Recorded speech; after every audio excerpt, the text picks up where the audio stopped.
Hey guys, it's Neat2Up here, and welcome to Black Dude Reviews, a show hosted by a black dude who has no idea what a comfort zone is. Now, I'm not really someone who you'd consider a true Mario fan, as I've only beaten 2 of Mario's games, those being Super Mario Bros., which is the game we're currently reviewing, and Super Mario World for the Super Nintendo. But I do remember having a good time playing and beating both of these games, especially the latter, Super Mario World. But we're not reviewing Super Mario World. We're reviewing Super Mario Bros. For the NES. Now, just because I'm not a devoted Mario fan does not mean I'm not with the vast majority of gamers who regard Mario to be one of the most iconic and recognizable characters in gaming. I do understand how much of an impact Mario and Nintendo has had on gaming as we know it, and I do highly respect Mario and Nintendo as a company.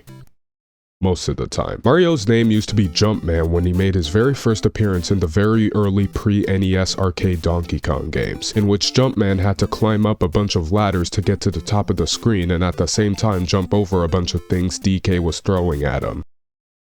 At least that's what was happening in the first level. Then Mario found his current name in a later arcade game titled Mario Bros., in which I guess the objective in that game was to kill all the enemies on the screen. And also the POW block made its first appearance in that game. And also Luigi made his first appearance in that game. And then came a brand new home TV video game console, the NES, and alongside it, Super Mario Bros. So let's see how this game expands upon Nintendo's masterful level making and video game development as a whole, as we review Super Mario Bros. For the NES. Now DK and Mario Bros. Had no real story for their games, but this one does have a story. But the game doesn't tell it to you. You have to look in the game's manual in order to see the story. This game takes place in the Mushroom Kingdom, which got invaded by a bunch of Koopas who are led by Bowser, also known as King Koopa. When the Koopas invaded the land, they used their black magic to turn all the inhabitants of the kingdom into blocks and other inanimate objects. Bowser got a hold of the Princess Toadstool, who is the only person who can undo the magic spell. And so Mario is on a quest to free the princess. When you start up the game and wait on the title screen for about 10 seconds, you'll see a little bit of gameplay,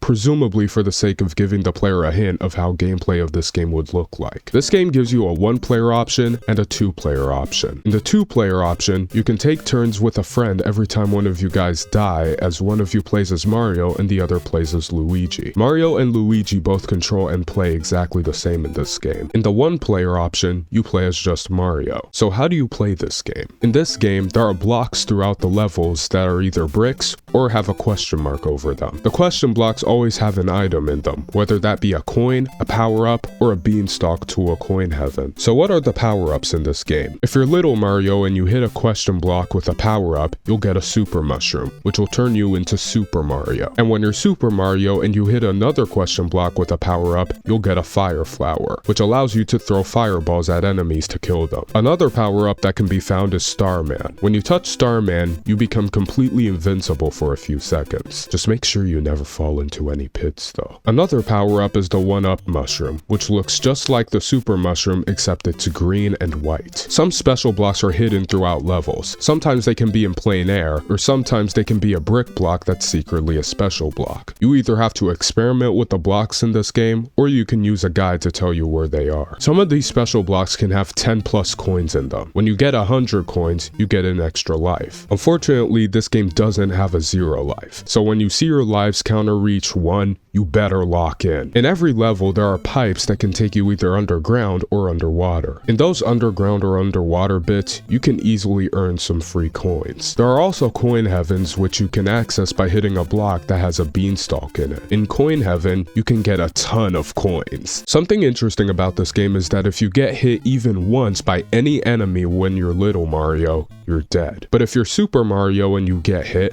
whether or not you have the fire flower, you become little Mario. So his endurance in this game isn't that great. So let's take this moment to be grateful for video games that give you health bars. The main objective of the levels of this game is pretty simple. You have to get to the end of the level and touch the flagpole to finish it. And the higher you get on the flagpole, the more points you get. There are 8 worlds in this game, and each of the worlds have 4 levels. The last level of the world is always a castle level. In that level, you have to face Bowser at the end. In order to defeat him, you have to either run under him or jump over him and touch the axe, or kill him with fire flowers if you still have the fire flower power up. After killing him, you encounter Toad, who tells you that the princess is in another castle.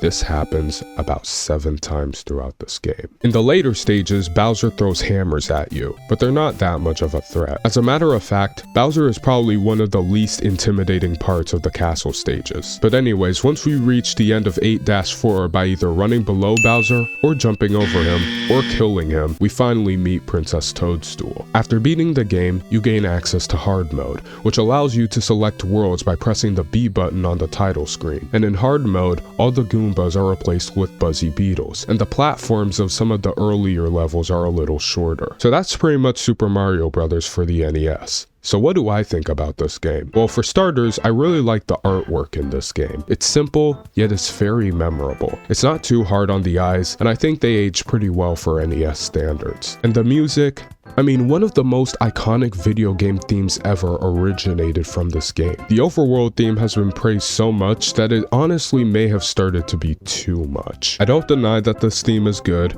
and I also don't deny that I on occasion hum this tune while I am or I am not playing this game, but I honestly think that there have been better tunes made for this system. Overall, the music tracks in this game are decent, though some of them can just get repetitive, like the castle theme, and some of them are just boring, like the underground theme. And also, the fact that this game doesn't really have that many music pieces kind of make this game fall pretty low for me in the music department.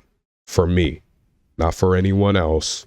For me. Now let's talk about the gameplay. I honestly really like the design of this game's difficulty, in that the game progressively gets harder as the game goes on. Some parts of this game are kind of infuriating, I'll get to that soon, but I personally think that this kind of difficulty is well designed and well balanced. However, stages that I don't really think are well designed are the maze castle stages. For these, I honestly don't think someone can have genuine fun going through these mazes without any kind of outside assistance. And the game doesn't even give you hints as to which path is the right one to take, and they're just not very fun to get through unless you know which way's the right way to go. Besides those stages specifically, I personally think that this game's pretty fun to play through. But again, this game does have some really annoying moments, especially when it comes to certain enemies like the Hammer Brothers and the Lakitus and the Bullet Bills. Somehow, I always manage to lose my Fire Flower in this bit in 8-2 with the Bullet Bills, and it's really frustrating. I'm also not very fond of 8-3 because of these Hammer Brothers. They like to throw hammers at you, and they also jump occasionally, and they're usually found in pairs, hence the name Hammer Brothers. And an annoying thing about these jerks is that if you lollygag for too long, they'll start chasing you, and when that happens, consider yourself screwed. A couple other stages in this game that I hate are 2-3 and 7-3, where these cheaps fly out of nowhere and there's a chance that one of these guys can nail you from behind. And when that happens, that's really annoying. The underground stages aren't that bad, though at times they can be pretty stressful. Besides all that, in general, I think this game is a pretty nice game for that time. This game started a lot of gimmicks and hosted a lot of enemies that would be in the Mario games for years to come. The difficulty is well balanced, and while the enemies may be pretty annoying, there almost always is an easier way to get around them or to equip yourself to properly deal with them. It's just a matter of knowing how and where to equip yourself. This game is also full of secrets. Something I forgot to mention are the warp zones, which can warp you to later worlds, and it's a nice addition to the game, and they're extremely useful if you're trying to speedrun this game. The secrets and gimmicks,